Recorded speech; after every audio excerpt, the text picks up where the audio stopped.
Man. Hey, you guys, your boy Shaw Bellamy back with you with another brand new episode of Philly Eagles Talk here on my Fly Eagles Fly channel. Now, this news is not about the Philadelphia Eagles, but because it was in our division and it kind of has a little impact, I kind of felt that I wanted to give my thoughts on it. Carson Wentz, after just one season with the Indianapolis Colts, was just traded a few hours ago, 2-3 hours ago. He was officially traded to the Washington Commanders. And now Carson Wentz is back in the NFC East and will play Philadelphia twice. For the remainder of his career, who freaking knows? The point is, he's back in the NFC East and he's on the Washington Commanders. I was literally about to say Washington football team. I still gotta get used to saying Commanders out loud. Carson was traded after just one season with the Colts. Initially, when going back to when he was a Philadelphia Eagle, I was all in on Carson Wentz. There was definitely times he frustrated you here and there. Absolutely, I'm saying he's not a perfect quarterback or the best quarterback or anything, but I thought he was a good enough quarterback to definitely lead us down down the seasons and the years. But after he got traded, I still was supportive of him, where I was like, I hope he wins a championship. If it's not us, the Eagles don't win, I hope he wins a championship, because all the shit he gets from the media, from the terrible Philadelphia sports media, and just the fans who was always against him ever since Nick Foles was, the guy out there that helped us win the championship, our very first championship against the New England Patriots, Tom Brady and them boys. But I tell people to this day, and only smart Eagles fans understand this, we don't sniff a championship that year without Carson Wentz's play. Yes, he got hurt. Yes, he did not play in the playoffs. I get all that. But to say that Nick Foles would have done the same thing from the first game of the year to the end was not going to happen. Carson was literally on near MVP year before he got hurt. And we all know the story after that, as far as when he got hurt and he came back, and clearly the city and everyone turned their back on him because he wasn't the guy that was out there that played that Super Bowl. But yeah, so when he went to the Colts, I wasn't happy with Howie, but I said, you know what? I'm going to have open mind. I was like, you know what's cool? We got a new quarterback in Jalen Hurts. Even though I'm not super sold on him yet, I still think he deserves another chance, and it seems like that's what the Eagles are doing going forward, which is very smart. You got to give this dude more time to gel and see if he's the guy. But on the Carson Wentz trip, when he went to Indianapolis, everyone's looking at it like, this is the perfect chance for him. The Indianapolis Colts had a Super Bowl caliber team. Their defense was top notch. Their offensive line is very good. They have a star running back, which we saw this year, definitely in Jonathan Taylor. I thought this was the perfect play. And Frank Wright, who he's really close with. Carson and him was really close, and everything like that. I thought this was the perfect marriage. Yeah, apparently not. After the first season, where Carson, to me, had a good season besides his last 2-3 games of the year, where you could argue he definitely was one of the reasons the Colts choked the playoff spot. We can talk about the fact that the Colts was dealing with injuries, and their defense, which was supposed to be top-notch, was just giving up huge play after huge play. Despite all that, the Colts missed because of all that, not despite all that, because of all that, the Colts missed the playoffs. And after that, the rumors started coming out, and I kind of didn't pay attention to it a lot. Me and my dad would talk about here and there, but I think the owner of the Colts, or the GM, whatever, came out and said, after the season was over, that they're going to look at every option as far as quarterback. So once that came out, everyone was like, yo, wait a minute, you telling me they're actually going to look to move Carson or not bring Carson Wentz back after just one season? And like I said, people are going to bring up how he played at the end of the year. It wasn't great. I'll give you that. But the man, he had a good, solid season. It's not like he was one of the worst quarterbacks in the league. So I don't know why after 1 year, you're already saying that we're probably going to look at other quarterbacks and move forward somewhere else. And again, I didn't pay attention to it. I thought, okay, whatever. But it still did. I'm pretty sure with Carson and his agent, whoever, left a really bad taste in their mouth hearing that. But yeah, it was not all smoke and mirrors. He got traded, like I said, today. And yeah, he got traded today, and it was, like I said, it was a couple hours ago, to the Washington Commanders. Now, because now all of a sudden, also to bring this up for I talk about the Eagles and everything like that. After he got traded, a report immediately came out on Bleacher Report that I guess the Colts, front office thought Carson's lack of leadership and everything like that, and his kind of being hard to coach, whatever, was the reason he got let go. I find it funny, dude, every single time, yo, a quarterback or a player gets traded, there's some fucking report that comes out of nowhere. A report comes out all of a sudden about the player wasn't this, the player was that. It's like they find reasons to like justify their trades. Now, normally I would say that, but I mean, well, I'm saying that right now because maybe they could just be trashing Carson's name and because Darius Leonard, the star linebacker for the Colts, he came out after Carson got traded and said, "Man, good luck to you, Carson, bro. It was fun having you here." Like, so I don't know. That's why it just always makes me pause. Like, okay, was he really a bad leader? Because plenty of guys is coming out and saying we like playing with him, whatever. The point is, those reports be coming out of nowhere as soon as a player is traded.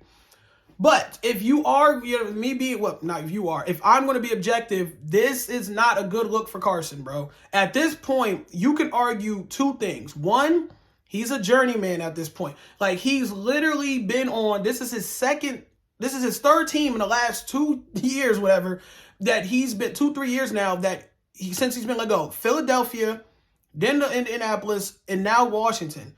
And the 2 times he's gotten let go, we have heard that he has not been a good leader. He hasn't been a good leader as far as a vocal leader. He hasn't been easy to coach. Listen, as much as I want to defend him, it's getting hard to, man. And I told you now, as far as his play, I can't defend that no more. Like, listen, Carson got some shit he got to clean up, man. He got to clean it up. Now I kind of hope he doesn't clean it up a lot, because if he's going to start playing at an all-star level and he runs into us, like, I don't need him to be doing great stuff. But my point is, I still support him for what he done for Philadelphia in his short time here. But yeah, it's getting hard to defend his actions, if these are real, his actions off the field and I'm already off of him on the field. At times, he's a good quarterback at times, but he just has a tendency to do some really boneheaded shit. But off the field, I used to always ignore the horrible, and I still believe they're horrible Philadelphia sports media who always likes try to draw up controversy. I can't no longer just sit here and be like, yo, it's just reports. Like, bro, you can't keep hearing this about you, and then all of a sudden you go to another team and you hear the same thing, which was coming out of Philadelphia. Now all of a sudden, now you're at a new team, you hear it again, you're like, dude, at some point, these reports have to have some type of... I don't think he's a bad leader. I think guys like playing with him, but I definitely could see the whole stubbornness and the arrogance as far as, I don't feel like I need to be super coached up. Like I can see that. I don't really see him not being a good leader, but I can see him definitely being a guy. Well, that only like being a good leader if you refuse to be coached up. But my point is, I can't defend it, man. It's just getting to the point where Carson, it's just like he's becoming an afterthought now in this league, and it sucks because I honestly like seeing Carson play. Carson is not a horrible quarterback. I think he's a good quarterback, but it's absolutely ridiculous that he got traded again. And again, I still think this was kind of premature, but unless it was really bad and Carson really was a headache for the Colts in his little stint there. But it just seems ridiculous after 1 year you've already given up on him after what you gave up to the Philadelphia Eagles to get him. He was supposed to be the guy, the at least the short-term savior. So I don't understand. I just don't understand that. It just comes off as very, very insane. Now, as far as the Philadelphia Eagles standpoint on it, and I'll wrap this up in talking about this, we get to see him twice. One out, of course, in Washington's field. I think it's I believe the FedEx field, and Lincoln Financial. I really think I think the schedule already came out, but I really wish they would rework. Like, the Eagles and Washington now has to be primetime television. It has to be. And oh my goodness, like, I'm not saying him going there is going to make them super contenders or anything like that, but Washington has a solid team. Regardless of the Eagle fan, I'm going to be objective. They have a solid team as far as the defense. They just have to clean their offense up, and their defense, if they can stay healthy, the Washington could be an I team. I'm not saying they're going to win like 14, 15 games, but I think they could be a solid team with Carson Wentz. Plus, NFC East is just very, very weird at times where they just beat each other up and the records look weird. So I don't know. You don't know what could happen with him at quarterback if he stays healthy, this and that. But Yeah, he's going to come back to Lincoln Financial Field. He's coming back to Philly in one of the games this year, and I think it's going to be crazy because I don't know how Philadelphia fans are going to, well, what am I talking about? Philadelphia fans could be such assholes. I don't know how they're going to treat him. There was some people that loved him, but there was a lot of people here that did not like him. Like I said, especially after Nick Foles and that whole thing, that was like no return after that. So I have no clue how he's going to be received coming back to Philadelphia. I really don't know. I want to say he could be 50-50. He could be booed, he could be cheered. It could be raining boos just because the reports that kept coming out that he wanted to get out of Philadelphia because of what was going on with Howie Roseman and everything, with them drafting Jalen Hurts and everything. A lot of Philadelphia fans felt some type of way. I mean, some, like I said, was already happy he was gone or he was wanted to leave, but some Philadelphia fans took it to heart that he didn't want to stay in Philadelphia and, really push to be the number one guy. So I have no idea how it's going to go. Yeah, I don't know, man. This is crazy news. But again, you can say the ultimate winner in this trade is the Eagles. It's saying enough. I'm going to give Howie Roseman his due. Even like I said, this is not something you could predict that was going to happen. Like, no one expected him to be gone after 1 year. Because again, after everything that happened, you can honestly say Howie Roseman did get the W because he traded him for basically ended up being a first-round pick for the Eagles, a first-round pick for this year's draft. And after everything you heard about Carson, him getting traded to Washington, it's like, oh shit, maybe Howie really did make the right choice. So you got to give Howie his flowers for that. That was completely just shocking.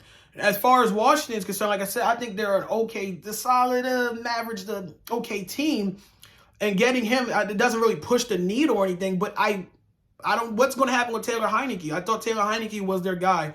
I didn't think Taylor Heineke was a good quarterback, but I didn't think he was horrible either, to enough where you thought he was going to get benched and they was not going to search for one. But now, I don't know. Maybe I've been out of the loop, and Washington's always been looking for another quarterback. So they got their quarterback, though. They're not going to be drafting for one. They're not going to be looking at free agency. They got their guy, at least for the time being, with Carson Wentz.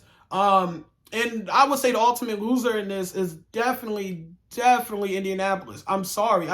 Indianapolis, I'm saying they could probably try to keep their same core together, and they could try to come back and bounce back next year and really become the contenders we expect them to be. But now they're in limbo as far as quarterbacks. Russell Wilson went to the Denver Broncos. Aaron Rodgers decided to stay with Green Bay. So no one knows what the hell the plan is for Indianapolis. They're without a quarterback again. Phillip Rivers retired. They brought in Carson. Now all of a sudden you traded Carson. What is the Colts plan for a quarterback now? Because they got to get a quarterback. So at this point, I'm looking at the Colts as losers. I don't know. After 1 year, you just give that up. Was it really that bad that you could not repair a relationship? It was one season. I don't understand that. I mean, again, we wasn't there. Maybe behind closed doors, Carson was being an asshole and wasn't just, I don't know. But whatever, man. I mean, that is news. How about you guys? Peace.